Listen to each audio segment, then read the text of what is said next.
Capítulo 1. Sem querer, transformo em pó minha professora de iniciação à álgebra.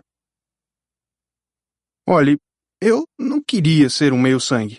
Se você está ouvindo isto porque acha que pode ser um, meu conselho é o seguinte: pare este audiolivro agora mesmo. Acredite em qualquer mentira que sua mãe ou seu pai lhe contou sobre seu nascimento. E tente levar uma vida normal. Ser um meio-sangue é perigoso. É assustador. Na maioria das vezes, acaba com a gente de um jeito penoso e detestável. Se você é uma criança normal que está ouvindo isto porque acha que é ficção, ótimo, continue ouvindo. Eu o invejo por ser capaz de acreditar que nada disso aconteceu. Mas, se você se reconhecer nestas páginas, se sentir alguma coisa emocionante lá dentro, pare de ouvir imediatamente. Você pode ser um de nós. E, uma vez que fica sabendo disso, é apenas uma questão de tempo antes que eles também sintam isso e venham atrás de você. Não diga que eu não avisei. Meu nome é Percy Jackson. Tenho 12 anos de idade. Até alguns meses atrás era aluno de um internato na Academia Yancey, uma escola particular para crianças problemáticas no norte do estado de Nova York. Se eu sou uma criança problemática? Sim, pode-se dizer isso. Eu poderia partir de qualquer ponto da minha vida curta e infeliz para prová-lo. Mas as coisas começaram a ir realmente mal no último mês de maio, quando nossa turma do 6º ano fez uma excursão a Manhattan. 28 crianças alucinadas e 2 professores em um ônibus escolar amarelo indo para o Metropolitan Museum of Art, a fim de observar velharias gregas e romanas. Eu sei, parece tortura. A maior parte das excursões da Yancey era mesmo, mas o Sr. Brunner, nosso professor de latim, estava guiando essa excursão. Assim, eu tinha esperanças. O Sr. Brunner era um sujeito de meia idade em uma cadeira de rodas motorizada. Tinha o cabelo ralo, uma barba desalinhada e usava um casaco surrado de tweed, que sempre cheirava a café. Talvez você não o achasse legal, mas ele contava histórias e piadas e nos deixava fazer brincadeiras em sala. Também tinha uma impressionante coleção de armaduras e armas romanas. Portanto, era o único professor cuja aula não me fazia dormir. Eu esperava que desse tudo certo na excursão. Pelo menos tinha esperança de não me meter em encrenca dessa vez. Cara, como eu estava errado. Entenda, coisas ruins me acontecem em excursões escolares. Como na minha escola da 5ª série, quando fomos para o campo de batalha de Saratoga, e eu tive aquele acidente com um canhão da Revolução Americana. Eu não estava apontando para o ônibus da escola, mas é claro que fui expulso do mesmo jeito. E antes disso, na escola da 4ª série, quando fizemos um passeio pelos bastidores do tanque dos tubarões do mundo marinho, e eu, de alguma forma, acionei a alavanca errada no passadiço, e nossa turma tomou um banho inesperado. E antes disso, bem, já dá para você ter uma ideia. Nessa viagem eu estava determinado a ser bonzinho. Ao longo de todo o caminho para a cidade, aguentei Nancy Bobofit, aquela cleptomaníaca ruiva e sardenta, acertando a nuca do meu melhor amigo Grover, com pedaços de sanduíche de manteiga de amendoim com ketchup. Grover era um alvo fácil. Ele era magrelo, chorava quando ficava frustrado. Devia ter repetido de ano muitas vezes, porque era o único no 7º ano que tinha espinhas e uma barba rala começando a nascer no queixo. E ainda por cima, era aleijado. Tinha um atestado que o dispensava da educação física pelo resto da vida, porque tinha algum tipo de doença muscular nas pernas. Andava de um jeito engraçado, como se cada passo doesse. Mas não se deixe enganar por isso. Você precisava vê-lo correr quando era dia de enchilada na cantina. De qualquer modo, Nancy Bobofit estava jogando bolinhas de sanduíche que grudavam no cabelo castanho cacheado dele. E ela sabia que eu não podia revidar, porque já estava sendo observado, sob o risco de ser expulso. O diretor me ameaçara de morte com uma suspensão na escola, ou seja, sem poder assistir às aulas, mas tendo de comparecer à escola e ficar trancado numa sala fazendo tarefas de casa, caso alguma coisa ruim, embaraçosa ou até moderadamente divertida acontecesse durante a excursão. Eu vou matá-la, murmurei. Grover tentou me acalmar. Está tudo bem. Gosto de manteiga de amendoim. Ele se esquivou de outro pedaço do lanche de Nancy. Agora chega! Comecei a levantar, mas Grover me puxou de volta para o assento. Você está sendo observado, ele me lembrou. Sabe que será culpado se acontecer alguma coisa. Quando me lembro daquilo, preferiria ter acertado Nancy Bobofit no ato. A suspensão na escola não teria sido nada em comparação com a encrenca em que eu estava prestes a me meter. O Sr. Brunner guiou o passeio pelo museu. Ele foi na frente em sua cadeira de rodas, conduzindo-nos pelas grandes galerias cheias de ecos, passando por estátuas de mármore e caixas de vidro repletas de cerâmica muito velha, preta e laranja. Eu ficava alucinado só de pensar que aquelas coisas tinham sobrevivido por 2.000, 3.000 anos. Ele nos reuniu em volta de uma coluna de pedra com 4 metros de altura e uma grande esfinge no topo. E começou a explicar que aquilo era um marco tumular, uma estela, feita para uma menina mais ou menos da nossa idade. Contou-nos sobre as inscrições laterais. Estava tentando ouvir o que ele tinha a dizer, porque era um pouco interessante. Mas todos ao meu redor estavam falando, e cada vez que eu dizia para calarem a boca, a outra professora que nos acompanhava, a senhora Dodds, me olhava de cara feia. A senhora Dodds era aquela professorinha de matemática da Geórgia que sempre usava um casaco de couro preto, apesar de ter 50 anos de idade. Parecia mal bastante para entrar com uma moto Harley bem dentro do seu armário. Tinha chegado em Yancey no meio do ano, quando nossa última professora de matemática teve um colapso nervoso. Desde o primeiro dia, a senhora Dodds adorou Nancy Bobofit e concluiu que eu tinha sido gerado pelo diabo. Ela me apontava o dedo torto e dizia, "Agora, meu bem", com a maior doçura, e eu sabia que ia ficar detido depois da aula por 1 mês. Certa vez, depois que ela me fez apagar as respostas em antigos livros de exercícios de matemática até meia-noite, disse a Grover que achava que a senhora Dodds não era gente. Ele olhou para mim muito sério e disse, "Você está certíssimo." O Sr. Brunner continuou falando sobre a arte funerária grega. Finalmente, Nancy Bobofit, abafando o riso, falou algo sobre o sujeito pelado na estela, e eu me virei e disse, "Quer calar a boca?" Saiu mais alto do que eu pretendia. O grupo inteiro deu risada. O Sr. Brunner interrompeu sua história. "Sr. Jackson?" disse ele. "Fez algum comentário?" Meu rosto estava completamente vermelho. Eu disse, "Não, senhor." O Sr. Brunner apontou para uma das figuras na estela. "Talvez possa nos dizer o que esta figura representa." Olhei para a imagem entalhada e senti uma onda de alívio, porque de fato a reconhecera. É Cronos, comendo os filhos, certo? "Sim", disse o Sr. Brunner, e obviamente não estava satisfeito. "E ele fez isso porque..." Bem, eu quebrei a cabeça para me lembrar. Cronos era o deus rei e... "Rei?" perguntou o Sr. Brunner. "Titã", eu me corrigi. E ele não confiava nos filhos, que eram os deuses. Então, Cronos os comeu, certo? Mas sua esposa escondeu o bebê Zeus e deu a Cronos uma pedra para comer no lugar dele. E depois, quando Zeus cresceu, ele enganou o pai, Cronos, e o fez vomitar seus irmãos e irmãs. "Eca", disse uma das meninas atrás de mim.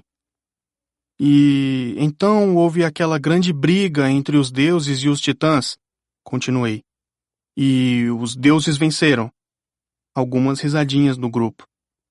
Atrás de mim, Nancy Bobofit murmurou para uma amiga, "Como se fôssemos usar isso na vida real. Como se fossem falar nas nossas entrevistas de emprego. Por favor, explique por que Cronos comeu seus filhos." "E por que, Sr. Jackson, disse Sr. Brunner, parafraseando a excelente pergunta da senhorita Bobofit. Isso importa na vida real. Se ferrou, murmurou Grover. Cale a boca, chiou Nancy, a cara ainda mais vermelha que seu cabelo. Pelo menos Nancy também foi enquadrada. O Sr. Brunner era o único que a pegava dizendo algo de errado. Tinha ouvidos de radar. Pensei na pergunta dele e encolhi os ombros. Não sei, senhor. Entendo. O Sr. Brunner pareceu desapontado. Bem, meio ponto, Sr. Jackson. Zeus, na verdade, deu a Cronos uma mistura de mostarda e vinho, o que o fez vomitar as outras 5 crianças, que, é claro, sendo deuses imortais, estavam vivendo e crescendo sem serem digeridas no estômago do Titã. Os deuses derrotaram o pai deles, cortaram-no em pedaços com sua própria foice e espalharam os restos no Tártaro, a parte mais escura do mundo inferior. E com esse alegre comentário, é hora do almoço. Senhora Dodds, quer nos levar de volta para fora? A turma foi retirada, as meninas segurando a barriga, os garotos empurrando uns aos outros e agindo como bobões. Grover e eu estávamos prestes a segui-los quando o Sr. Brunner disse: Sr. Jackson? Eu sabia o que vinha a seguir. Disse a Grover para ir andando. Então me voltei para o professor. Senhor? O Sr. Brunner tinha aquele olhar que não deixa a gente ir embora. Olhos castanhos intensos que poderiam ter 1000 anos de idade e já ter visto de tudo. Você precisa aprender a responder à minha pergunta, disse ele. Sobre os titãs? Sobre a vida real e como seus estudos se aplicam a ela. Ah, o que você aprende comigo, disse ele, é de uma importância vital. Espero que trate o assunto como tal.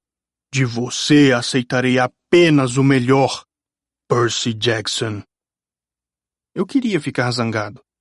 Aquele sujeito me pressionava demais.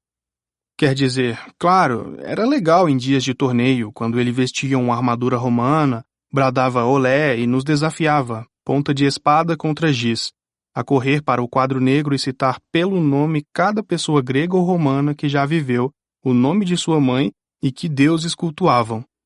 Mas o Sr. Brunner esperava que eu fosse tão bom quanto todos os outros a despeito do fato de que tenho dislexia e transtorno do déficit de atenção, e de que nunca na vida tirei uma nota acima de C-. Não, ele não esperava que eu fosse tão bom quanto. Ele esperava que eu fosse melhor. E eu simplesmente não podia aprender todos aqueles nomes e fatos, e muito menos escrevê-los direito.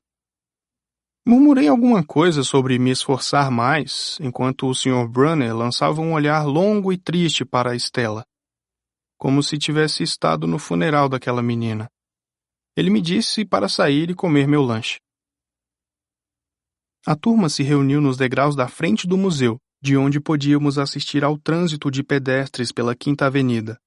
Acima de nós, uma imensa tempestade estava se formando, com as nuvens mais escuras que eu já tinha visto sobre a cidade. Imaginei que talvez fosse o aquecimento global ou qualquer coisa assim, porque o tempo em todo o estado de Nova York estava esquisito desde o Natal. Tivemos nevascas pesadas, inundações, incêndios nas florestas causados por raios. Eu não teria ficado surpreso se fosse um furacão chegando. Ninguém mais pareceu notar. Alguns dos garotos estavam jogando biscoitos para os pombos. Nancy Bobofit tentava afanar alguma coisa da bolsa de uma senhora e, é claro, a senhora Dodds não via nada. Grover e eu sentamos na beirada do chafariz, longe dos outros. Pensamos que, se fizéssemos isso, talvez ninguém descobrisse que éramos daquela escola. A escola para esquisitões lesados que não davam certo em nenhum outro lugar. Detenção? Perguntou Grover. Não, disse eu. Não do Brunner. Eu só gostaria que ele às vezes me desse um tempo. Quer dizer, não sou um gênio. Grover não disse nada por algum tempo. Então, Quando achei que ele ia me brindar com algum comentário filosófico profundo para me fazer sentir melhor, ele disse: "Posso comer sua maçã?" Eu não estava com muito apetite, então a entreguei a ele. Observei os táxis que passavam descendo a Quinta Avenida e pensei no apartamento de minha mãe, na área residencial próximo ao lugar onde estávamos sentados. Eu não a via desde o Natal. Tive muita vontade de pular em um táxi e ir para casa. Ela me abraçaria e ficaria contente de me ver, mas também ficaria desapontada. Imediatamente me mandaria de volta para Yancey e me lembraria de que preciso me esforçar mais, ainda que aquela fosse minha 6ª escola em 6 anos e que provavelmente eu seria chutado para fora de novo. Não conseguiria suportar o olhar triste que ela me lançaria. O Sr. Brunner estacionou a cadeira de rodas na base da rampa para deficientes. Comia aipo enquanto lia um romance. Um guarda-chuva vermelho estava enfiado nas costas da cadeira, fazendo parecer uma mesa de café motorizada. Eu estava prestes a desembrulhar meu sanduíche quando Nancy Bobofit apareceu diante de mim com as amigas feiosas. Imagino que tivesse se cansado de roubar aos turistas, e deixou seu lanche, já comido pela metade, cair no colo de Grover. Ops! Ela arreganhou um sorriso para mim, com os dentes tortos. As sardas eram alaranjadas, como se alguém tivesse pintado o rosto dela com spray de Cheetos líquido. Tentei ficar calmo. O orientador da escola me dissera 1 milhão de vezes: "Conte até 10, controle seu gênio." Mas estava tão furioso que me deu um branco. Uma onda rugia nos meus ouvidos. Não me lembro de ter tocado nela, mas quando dei por mim, Nancy estava sentada com o traseiro no chafariz berrando: "Percy me empurrou!" A senhora Dodds se materializou ao nosso lado. Algumas das crianças estavam sussurrando: "Você viu? A água! Parece que a agarrou." Eu não sabia do que elas estavam falando. Tudo o que sabia era que estava encrencado outra vez. Assim que se certificou de que a pobre Nancy estava bem, prometendo dar-lhe uma blusa nova na loja de presentes do museu, etc. e tal, a senhora Dodds se voltou para mim. Havia um fogo triunfante em seus olhos, como se eu tivesse feito algo pelo qual ela esperara o semestre inteiro. "Agora, meu bem!" "Eu sei", resmunguei. 1 mês apagando livros de exercícios. Não foi a coisa certa para dizer. "Venha comigo", disse a senhora Dodds. "Espere", guinchou Grover. "Fui eu. Eu a empurrei." Olhei para ele perplexo. Não podia acreditar que estivesse tentando me proteger. Ele morria de medo da senhora Dodds. Ela lançou um olhar tão furioso que fez o queixo penugento dele tremer. "Acho que não, Sr. Underwood", disse ela. "Mas você vai ficar aqui."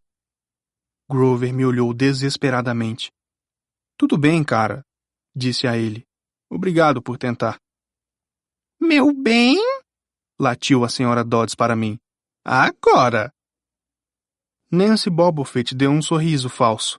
Lancei-lhe meu melhor olhar de "vou acabar com a sua raça." Então me virei para enfrentar a senhora Dodds. Mas ela não estava lá. Estava postada à entrada do museu, lá no alto dos degraus, gesticulando impaciente para mim. Como ela chegou lá tão depressa? Tenho milhares de momentos desse tipo. Meu cérebro adormece ou algo assim, e quando me dou conta vejo que perdi alguma coisa, como se uma peça do quebra-cabeça desaparecesse e me deixasse olhando para o espaço vazio atrás dela. O orientador da escola me disse que isso era parte do transtorno do déficit de atenção. Era meu cérebro que interpretava tudo errado. Eu não tinha tanta certeza. Fui atrás da senhora Dodds. No meio da escadaria, olhei para Grover lá atrás. Ele parecia pálido, movendo os olhos entre mim e o Sr. Brunner, como se quisesse que o Sr. Brunner reparasse no que estava acontecendo, mas o professor estava absorto em seu romance. Voltei a olhar para cima. A senhora Dodds desaparecera de novo. Estava agora dentro do edifício, no fim do hall de entrada. Certo, pensei. Ela vai me fazer comprar uma blusa nova para Nancy na loja de presentes. Mas aparentemente não era esse o plano. Eu a segui museu adentro. Quando finalmente a alcancei, estávamos de volta à seção greco-romana. A não ser por nós, a galeria estava vazia. A senhora Dodds estava postada de braços cruzados na frente de um grande friso de mármore com os deuses gregos. Ela fazia um ruído estranho com a garganta, como um rosnado. Mesmo sem o ruído, eu teria ficado nervoso. É esquisito estar sozinho com uma professora, especialmente a senhora Dodds. Algo no modo como ela olhava para o friso, como se quisesse pulverizá-lo. Você está nos criando problemas, meu bem, disse ela. Fiz o que era seguro. Disse, sim, senhora. Ela ajeitou os punhos de seu casaco de couro. Você achou mesmo que ia se safar desta? A expressão em seus olhos era mais que furiosa. Era perversa. Ela é uma professora, pensei nervoso. Não é provável que vá me machucar. Eu disse, eu vou me esforçar mais, senhora. Um trovão sacudiu o edifício. Nós não somos bobos, Percy Jackson, disse a senhora Dodds. Seria apenas uma questão de tempo até que o descobríssemos. Confesse e você sentirá menos dor. Eu não sabia do que ela estava falando. Tudo o que pude pensar foi que os professores haviam descoberto o estoque ilegal de doces que eu estava vendendo no meu dormitório. Ou talvez tivessem descoberto que eu pegara meu trabalho sobre Tom Sawyer na internet sem ter nem lido o livro. E agora iam retirar minha nota. Ou pior, iam me obrigar a ler o livro. E então? Exigiu. Senhora, eu não... O seu tempo se esgotou, sibilou ela. Então, algo muito estranho aconteceu. Os olhos dela começaram a brilhar como carvão de churrasco. Os dedos se esticaram, transformando-se em garras. O casaco se fundiu em grandes asas de couro. Ela não era humana. Era uma bruxa má e enrugada, com asas e garras de morcego e com uma boca repleta de presas amareladas. E estava prestes a me fazer em pedaços. Então as coisas ficaram ainda mais esquisitas. O Sr. Brunner, que estava na frente do museu 1 minuto antes, foi com a cadeira de rodas até o vão da porta da galeria, segurando uma caneta. Olá, Percy! Gritou ele e lançou a caneta pelo ar. A senhora Dodds deu um bote para cima de mim. Com um gemido agudo, eu me esquivei e senti as garras cortando o ar ao lado do meu ouvido. Agarrei a caneta esferográfica no alto, mas quando ela atingiu minha mão já não era mais uma caneta. Era uma espada. A espada de bronze do Sr. Brunner, que ele sempre usava em dias de torneio. A senhora Dodds virou-se na minha direção com uma expressão assassina nos olhos. Meus joelhos ficaram bambos. As mãos tremiam tanto que quase deixei a espada cair. Ela rosnou. Morra, meu bem! E voou para cima de mim. Um terror absoluto percorreu meu corpo. Fiz a única coisa que me ocorreu naturalmente. Desferi um golpe com a espada. A lâmina de metal atingiu o ombro dela e passou direto por seu corpo, como se ela fosse feita de água. Zás! A senhora Dodds era um castelo de areia debaixo de um ventilador. Ela explodiu em areia amarela. Reduziu-se a pó, sem deixar nada além do cheiro de enxofre. Um grito estridente que foi sumindo e um calafrio de maldade no ar. Como se aqueles olhos vermelhos incandescentes ainda estivessem me olhando. Eu estava sozinho. Havia uma caneta esferográfica na minha mão. O Sr. Brunner não estava lá. Não havia ninguém lá além de mim. Minhas mãos ainda estavam tremendo.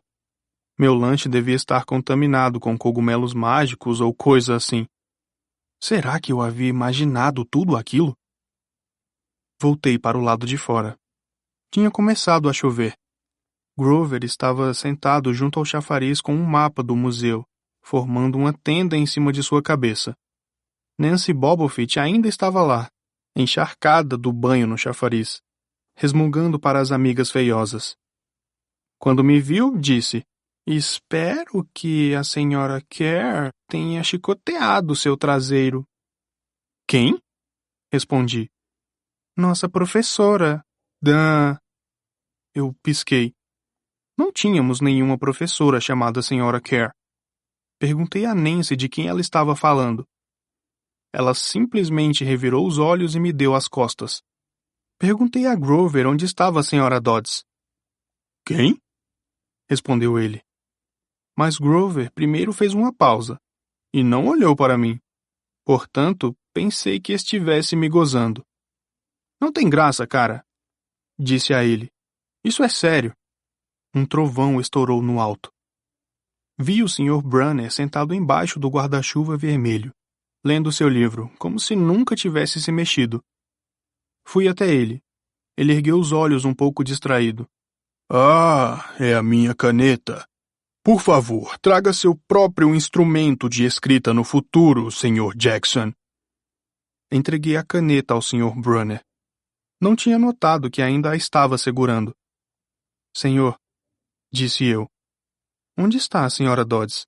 Ele olhou para mim com a expressão vazia. "Quem?" "A outra professora que nos acompanhava, a Sra. Dodds, professora de iniciação à álgebra."